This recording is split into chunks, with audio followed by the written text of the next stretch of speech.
मला जे पटलं नाही त्याच्यावर मी भूमिका घेतली आणि म्हणून ती शहर विकास आघाडी जन्माला आलेली आहे। ती काय लोकांसाठी जन्माला आलेली नाही, कणकवलीकरांसाठी जन्माला आलेली नाही।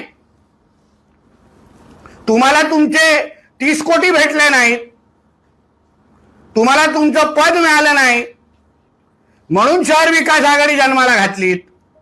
म्हणून नितेश राणे, समीर नलावडे यांच्या बरोबर तुम्ही कितींदा बैठका घेतल्या, कुठे कुठे बैठका घेतल्या त्याच्याबद्दल मला बोलायला लागेल। मोपाच्या बाहेर निवडणूक एअरपोर्टच्या इथे गाडीमध्ये मी तुमच्या रवी चव्हाण साहेबांबद्दल बरोबर काय काय झालं, तुम्ही समीर नलावडेजींचं कसं कौतुक करत होता। नाही नितेशजी, तुम्हाला तुमच्या कार्यकर्त्यांना डावलता येणार नाही हे तुम्ही वारंवार बोलत होता। मला कसंही करून ही निवडणूक नगराध्यक्षाची लढवायची आहे, मग किमान एवढे तरी मला द्या। त्या सगळ्या ऑफर अगर नितेश राणेंनी ऐकल्या असत्या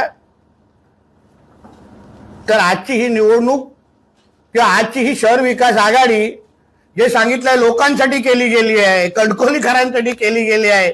मला कळत नाही, कणकवलीकर दिसतच नाहीयेत कुठे फॉर्म भरण्यासाठी शहर विकास आघाडीचं। राजकीय नेते तिथे दिसले मला, कुठे दिसले व्यापारी समाजाचे लोक, कुठे दिसले कणकवलीकर उत्स्फूर्त पद्धतीने म्हणे ह्यांच्या विरोधात उद्रेक आहेत। कुठे उद्रेक, काय केलं आम्ही अशा लोकांसाठी, लोकांच्या विरोधात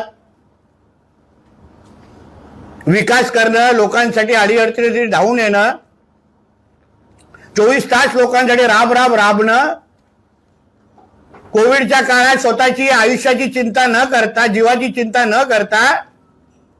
विचारा आमच्या समीरला